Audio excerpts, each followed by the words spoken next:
When I was around 18, my good friend at the time told me, "Hey, there's a fitness competition in town now. Why don't you try doing that? Because it's similar. You have a good physique, and you're only 18, and you have a lot of potential." And I say, "What is this physique competitions? I don't know." And it was not a real sport to me. And so I talked to the coach in charge at the time, and he's like, "Yeah, you crazy? Look like that? Come on stage and stuff." And I didn't want to change my training or diet because we felt that we were the real athletes, and these people were just like showing off. So. And it's like, no, you didn't have to change anything, just come on stage and do that. So I just trained for 2 months for that, and I won the nationals at the time, and I was 18. So I said, what was that? What fitness competition was it? it was a Muscle Mania at the time. That's why it was called. And you were 18 years old. I was 18, and jumping on stage and winning against people that did it for like 7-8 years, it was a great feeling. And you start understanding that maybe you have something different, right? Because it's like, oh, I didn't even put much effort in this, and I did a great result. Well, the thing is, like, you actually put a lot of effort, but not knowing about it. You were doing wrestling, yeah. But it's somehow. So as you were saying before, typical wrestlers, they don't have a very good definition, but your case was different.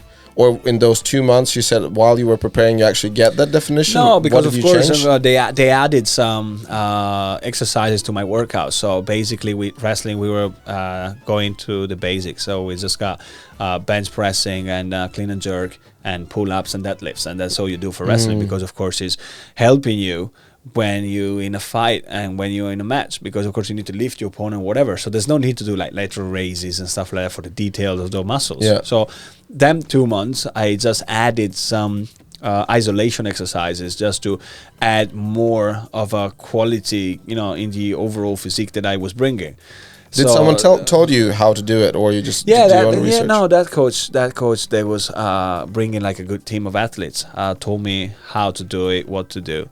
And so it got me kind of hooked into the whole thing, because the group was there, the group was solid. We were meeting like every week as well for posing, because there's another big thing as well. And once I was finishing like high school at the time, I was running out of high school and driving my little scooter to this gym like 20 miles away just to get the posing or whatever in. So it was kind of something that it started off like in a nice way. So I was not alone. You actually end up being a part of a group that respects you and then sees that you really can make it in this, and then you actually push them back because you're like, shit, guys, let's do this together. And then of course the competitions were in different cities, so then you travel together. It's the whole experience about going for an event, in any sort of sports. If you're doing motorcycles, if you're doing swimming or whatever, you go there with a team and you make it. But it's not just the results that you have, it's something that feels good about the whole experience, about being there together and cheering for each other and pushing each other if you're against each other. But then at the end of the day, just go back together. And but wouldn't you get this very similar feeling for when you did wrestling? Yeah, of course. But when I was wrestling, there was no group because I was just mostly there with my coach. So after I won the nationals, it was a very good feeling. And I said, what if I make this my sport? What can I reach? Well, where can I go? So the year after that, I started like kind of leaving wrestling a bit behind, because I was like, let me focus more on fitness. And when you focusing on an aesthetic type of sport, you start being so conscious about your body and so scared as well about being hurt and getting injured, because sometimes injuries were like always there when I was wrestling. So I got like a incline rib or subluxated shoulder and stuff like that. Yeah. And once you have this stuff, you start losing 6 months of training. Yeah. So if you're into bodybuilding, where everything counts in terms of like how your physique looks, if I start having 6 months of training, I start losing my tone, I start losing my muscle quality, I start losing my symmetry, because sometimes, if you're into one shoulder, you can't really train the same. So then you start losing the balance of your physique. So then you start not being 100% of your possibilities and you're not your best. So I said, let me stop everything and let me focus on this. I was not even going skiing because you might injure your shoulder, your knees and everything. So it makes sense, if you want to do something, you go 100% to it.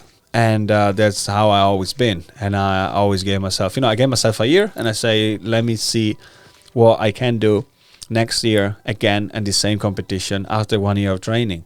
So I went back and I won again.